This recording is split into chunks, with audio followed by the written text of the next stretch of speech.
Tapi Allah tidak melirik, tidak memperhatikan, tidak ada tawar menawar, tidak ada bagi orang yang suka bermewah-mewahan, bari sombong, takabur, angkuh.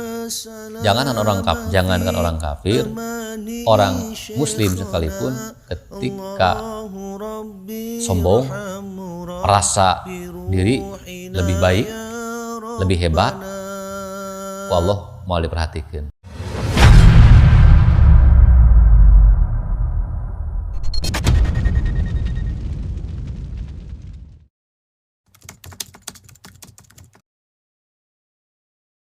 Bismillahirrahmanirrahim. Innal mar'ata, sesungguhnya seorang istri, seorang wanita, cewek, seksi ya beda. Eta tukbilu, menghadap ya mar'ah, fi surati syaitonin, dalam bentuk setan. Watudbiru, dan membelakangi ya mar'ah, fi surati syaitonin, dalam bentuk setan. Artinya ketika kita melihat seorang cewek, cirian, maksud cewek di sinilah cewek lain, cewek yang punya potensi menggoda. Nah, cewek seperti itu ketika menghadap itu dalam bentuk setan. Ketika membelakangi dalam bentuk setan. Setan apa kerjaannya?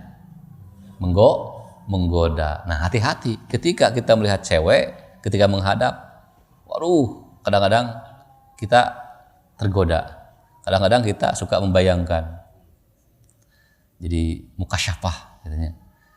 Kadang-kadang walaupun pakai pakaian, tapi dalam pikiran, waduh, tidak pakai apa-apa. Ketika membelakangi, wah, dilihat pantatnya, menggoda. Itu sengaja. Ketika menghadap kita, kadang-kadang setan menggoda masuk. Lewat bibirnya, lewat tatapan matanya, lewat suaranya, lewat dadanya, lewat goyangannya. Ku setan di ambing. Demikian rupa supaya laki-laki lain tergoda. Gitu. Ketika membelakangi, eta setan nempel dina bujurat wih, tang ageboina Sehingga itulah hati-hati setan maksudnya. Kadang-kadang setan mah gitu. Walaupun kita sudah punya istri di rumah, padahal kalau dibandingkan mah bisa lebih cantik. Istri kita lebih cantik dengan wanita tersebut. Tapi dengan godaan setan, aneh. Kita kadang-kadang lebih tertarik dengan wanita lain. Itulah pintarnya setan. Maka ada kaidah menyatakan rumput tetangga lebih hijau. Itulah itu. Padahal rumput kita di rumah lebih subur, lebih baik. Tapi dengan godaan setan, itulah lebih hijau rumput tetangga. Nah, bagaimana kalau terjadi kepada kita melihat cewek seperti itu? Maka fa'idza ra'a, maka tatkala melihat sopo hadukum, salah seorang di antara kalian, imro'atan, seorang wanita, Fa'ajabatu, terus bikin kagum, bikin kaget, bikin bangga, bikin gairah lah gitu. Ya mar'ah kaitu ahad, paliyati, maka segera datang si ahad, ahlahu ka istrinya ya si ahad. Jadi cepat pulang. Ketika melihat di luar istri yang menggoda, cepat pulang ke rumah. Di rumah ada istri sama-sama. Garap aja yang di rumah. Sebab fa inna dzalika, karena sesungguhnya ia paliyati ahlahu, ketika melihat cewek di luar, segera pulang ke rumah. Garap yang di rumah, eta teh yaruddu, bisa menghindarkan, bisa menolak kana perkara fi nafsihi, yang ada dalam hati si ahad. Ketika kita melihat cewek seksi, cewek lain, apa yang ada dalam pikiran kita, hati kita? Ngebayangkeun naon? Ngebayangkeun ketika berdua, ngebayangkeun ka hotel, ya, ngebayangkeun berpelukan. ngabayangkeun, waduh bagaimana kalau kita belai yang lain-lain, wah macam-macam baik nya pikiran kotor. Eta dalam hati ketika melihat cewek seksi, segera pulang ke rumah, garap di rumah. Nah, insya Allah ketika pulang ke rumah bersama istri, tadi pikiran kotor bisa tertolak, terhindari. Artinya moal bisa direalisasikan, moal bisa dibuktikan, moal bisa dilakukan lah gitu, bakal dihindari. Itulah pentingnya orang punya istri teh. Tinggal pulang ke rumah, tapi bahaya kalau orang tidak punya istri. Pulang ke rumah siapa? Ada rumah tidak siapa-siapa di rumah, bahaya itu, bisa-bisa tiang listrik tah. Rawahu Muslimun. Innallaha, sesungguhnya Allah Ta'ala eta layan duru, yakin masih melirik Allah, masih memperhatikan ilal kafiri, ka orang kafir, wala yanduru, dan tidak akan melirik Allah ilal mulsi, ka orang-orang anu bermewah-mewahan. Mulsi teh orang anu bermewah-mewahan, orang-orang anu sombong lah gitu. Walaqad hamalat, dan yakin nyata telah membawa Sulaiman, karena Nabi Sulaiman bin Daud, naon arrihu angin, bahwa bari ari Sulaiman eta mustaqiun, yang gegelehan, apa gegelehan, yang gogoleran. Nan gogoleran sama wae, gegelehan, gogoleran apa? Kadengan, nan gogoleran nan? Rebahan. Nah, rebahan. Pa'ajaba, mangka ngarasa bangga Sulaiman, waktala, dan merasa takabur, merasa sombong Sulaiman fi nafsihi, dalam hatinya Sulaiman. Paturiha, mangka dilempar Sulaiman alal ardi, kana bumi. Tuh. Jadi maksudnya gini, bahwa Allah layandur al kafiri, masih melirik ke orang-orang kafir.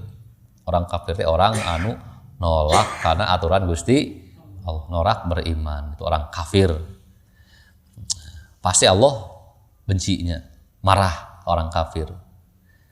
Tapi Allah layan dulu masih melirik, masih ada sedikit kasih sayang, masih melirik. Allah masih memberi kesempatan. Mungkin suatu saat orang kafir bisa dapat hidayah, walaupun orang kafir sejahat apapun orang kafir.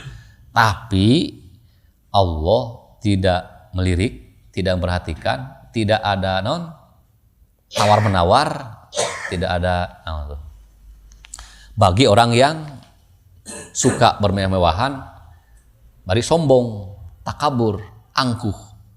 Jangankan orang kafir, orang muslim sekalipun ketika sombong, merasa diri lebih baik, lebih hebat, ku Allah mau diperhatikan, mau dilirik, gitu.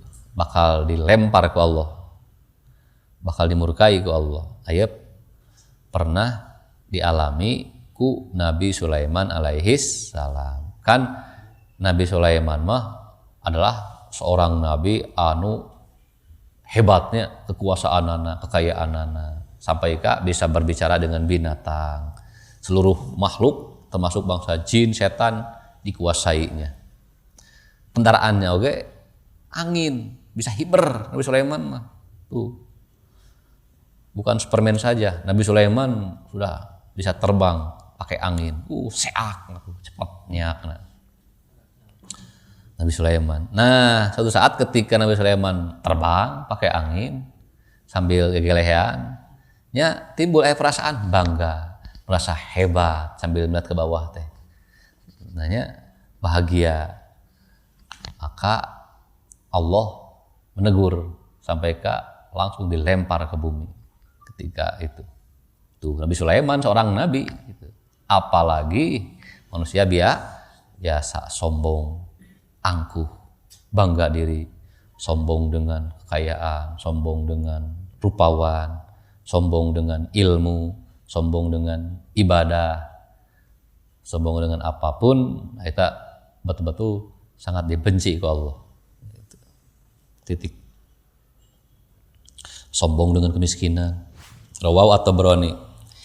Inna ahabba ma, sesungguhnya yang paling dicintai perkara yaqulu yang mengucapkan sapa labdu seorang hamba, seorang manusia idza staiqodo tatkala bangun si abdu min naumihi dari tidurnya si abdu eta subhanalladzi yuhyil mauta wa huwa ala kulli syai'in qadir. Lafad subhanalladzi maha suci zat Allah, yuhyi yang menghidupkan, Allah atau alladzi al mauta kanu maraut, wa huwa dan ari Allah ala kulli syai'in kana sakabeh perkara eta qadirun yang maha kuasa. Baca ketika bangun subhanalladzi yuhyil mauta wa huwa ala kulli syai'in qadir, atau ayat nu sebelumna teh ketika bangun teh alhamdulillahilladzi ahyana ba'dama amatana wa ilaihin nusyur. Gabungkeun dengan ini tak pendek subhanalladzi yuhyil mauta wa huwa ala kulli syai'in qadir. Rawahu al-Khatib an Ibnu Umar. Innallaha, sesungguhnya Allah Ta'ala eta la yanduru, tidak melihat Allah, tidak menilai Allah ila suwarikum karena bentuk-bentuk rupa kalian, wala ila ahsabikum, dan tidak melirik, tidak menilai, tidak melihat Allah karena jabatan-jabatan kalian, pangkat-pangkat kalian, wala ila amwalikum, dan tidak melihat karena harta-harta kalian, walaki yanduru, akan tetapi melihat Allah, menilai ila qulubikum karena hati kalian, wa amalikum, dan perbuatan kalian. Inna akramakum indallahi atqakum. Jadi yang dinilai oleh Allah mah bukan hanya penampilan wajah, penampilan, fashion, fisik, dan lain-lain. Bukan masalah hitam, putih, tinggi, pendek, bukan. Masalah jabatan, apakah dia seorang menak, seorang cacah, apakah dia seorang pemimpin atau bukan, pejabat atau lain, bukan. Tidak melihat kekayaannya, mau miskin ataupun kaya, tidak bagi Allah mah. Tapi yang dilihat Allah adalah ila qulubikum, hati. Naon sababna yang dilihat oleh Allah adalah hati? Sebab adanya ketakwaan adalah dalam hati. At-taqwa hahuna. Takwa adalah di sini, di dalam hati. Walaupun penampilanana seperti kiai, seperti ulama, pakai jubah, pakai sorban, tasbih muter wae sampai ka ngebul. Wah, pokoknya mah ngaji wae, ngawuruk wae. Tapi bagaimana isi hati? Isi hatinya. Kalau isi hatinya betul-betul sesuai dengan penampilannya, alhamdulillah, itulah takwa. Tapi kalau penampilannya seperti orang sufi, seperti orang alim, tapi hatinya seperti preman, penjahat, nah itu hati yang dilihat oleh Allah. Wa amalikum, dan perbuatan. Maksudnya amal itu adalah perbuatan fisik. Apakah taat aturan atau sering melanggar aturan. Jadi kita pun sama. Jadi jangan menilai seseorang dari penampilan, dari gayanya, dari kata-katanya, dari fisiknya. Belum tentu. Tapi memang bagi kita mah untuk saat ini adalah fahkum bid-dawahir. Kalau kelihatnya bagi kita mah orang soleh, orang baik, itulah penilaian kita. Tidak usah cari tahu bagaimana isi hatinya, itu mah urusan Gusti Allah. Rawahu at-Tabrani. Innallaha ta'ala, sungguhnya Allah eta la yardo, tidak rela Allah. Tidak ridho Allah, terela. li abdihi bagi hambanya Allah al mukmini yang mukmin ya al mukmina al mukmini idza zahaba tatkala hilang ieu si mukmin bisopiyihi ka orang-orang nu dicintaina ieu si mukmin min ahlil ardi ti penghuni bumi.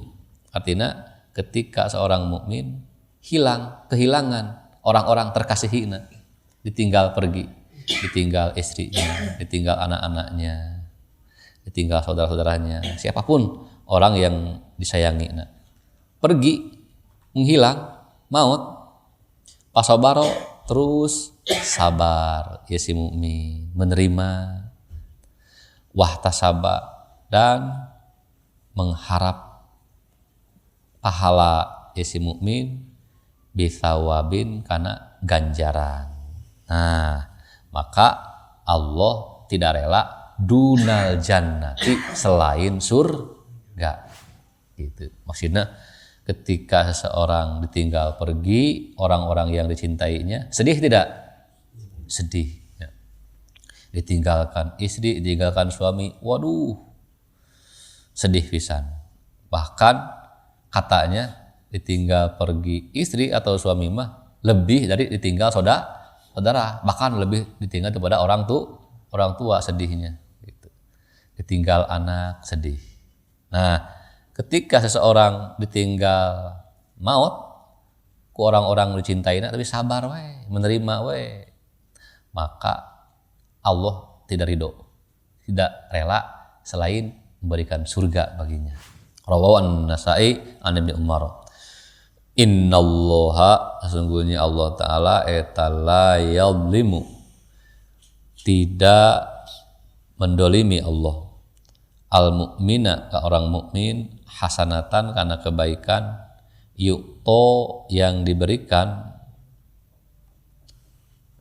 naon alaiha hasanatan atau yu'to yang diberi ia si mukmin alaiha karena hasanatan fid dunya di dunia wa yusabu dan diberi pahala si mukmin alaiha karena ia hasanah fil akhirati di akhirat. Maksudnya Allah tidak akan mendolimi orang mukmin karena kebaikanana anu tos diberikan di dunia. Jadi ketika seorang mukmin berbuat kebaikan di dunia. Nah, berbuat kebaikan teh seperti bisa melaksanakan ibadah, menjauhi maksiat, menghindari kejahatan, rajin ngaos, rajin berjamaah. Itu adalah hasanah kebaikan. Terus diberikan kebaikan seperti diberikan harta, diberikan jabatan, bahkan diberikan kenikmatan. Nah, maksudna moal didolimi teh ku Allah tetap walaupun di dunia mendapat kebaikan, maka kebaikan tersebut tetap di akhirat akan diberikan pahalanya.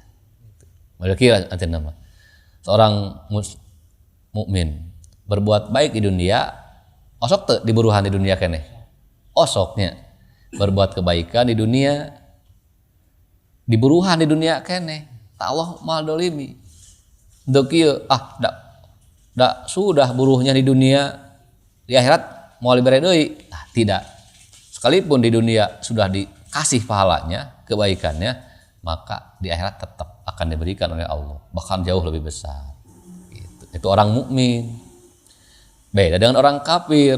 Orang kafir mah wa ammal kafiru, adapun orang kafir eta payuto maka diberi ieu si kafir bihasanatihi karena kebaikan-kebaikan ieu kafir di dunia hatta idza abdo sehingga tatkala sudah sampai ieu si kafir ilal akhirati ke akhirat lam takun maka tidak ada lahu eta tetap bagi si kafir naon hasanatun kebaikan yu'to yang diberi ya si kafir alaiha kana hasanatan khairon kana kasayan. Tuh orang kafir mah ketika berbuat kebaikan di dunia diberi buruhanana di dunia kene, tah artinya orang kafir mah ketika berbuat kebaikan buruhnya pahalanya hanya di dunia. Kebaikan apapun orang kafir mah hanya di dunia. Maka rugi orang kafir lamun buat kebaikan di dunia tadi buruhan. Sebabnya ketika sampai ke akhirat kebaikan waktu di dunia tidak ada bagi orang kafir mah. Jadi orang kafir mah harus di dunia harus dapatkan kebaikan teh, upahna teh. Sebab di akhirat tidak ada. Ai orang mukmin mah ketika kebaikan anak diburuhan di dunia kene, di akhirat buruhnya lebih baik, lebih besar.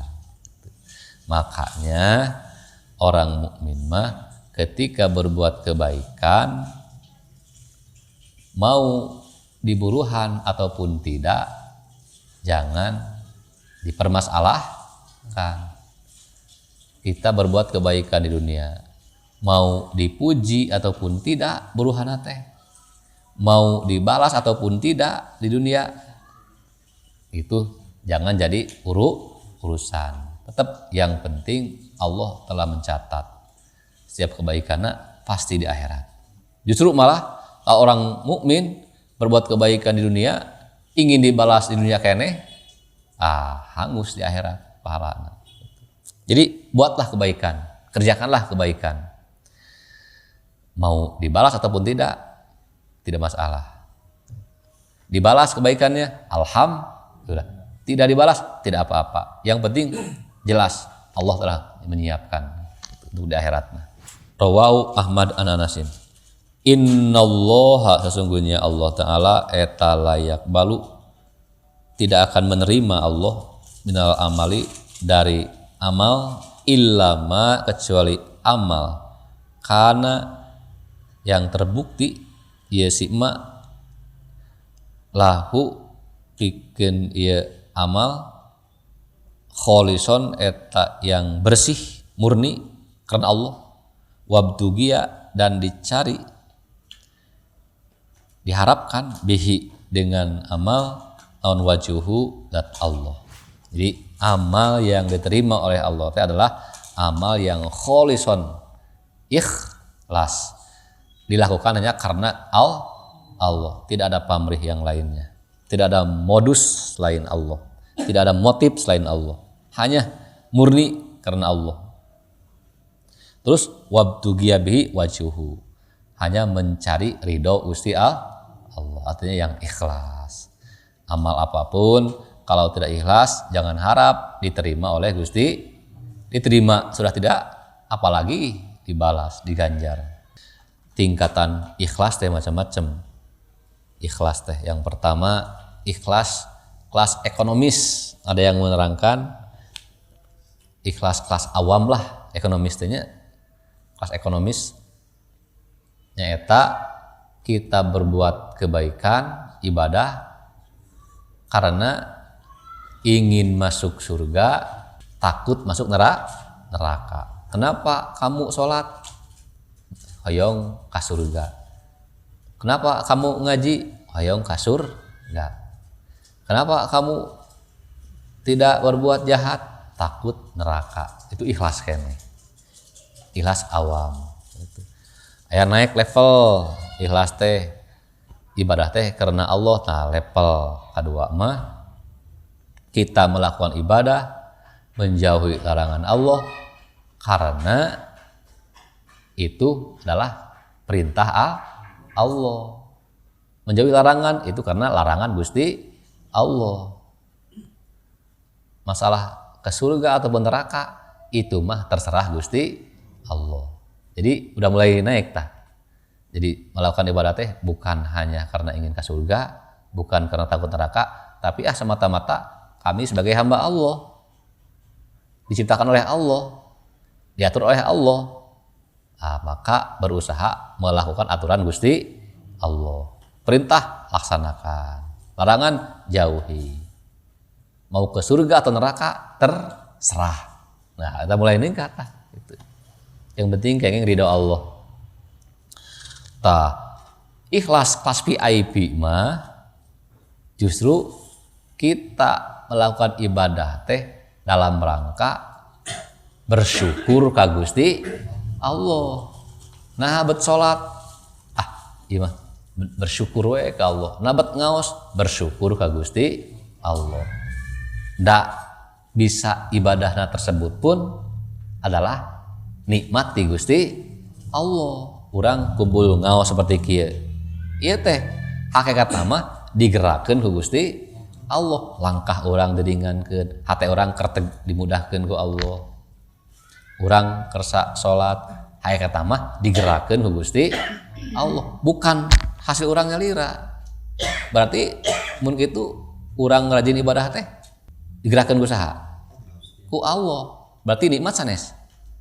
Nikmat. Maka ketika ibadah ikhlas kelas tinggi ieu mah dalam rangka luapan rasa syukur ka Gusti Allah. Rawahu An-Nasai an-Nabi Muhammad. Allahu a'lam bishawab.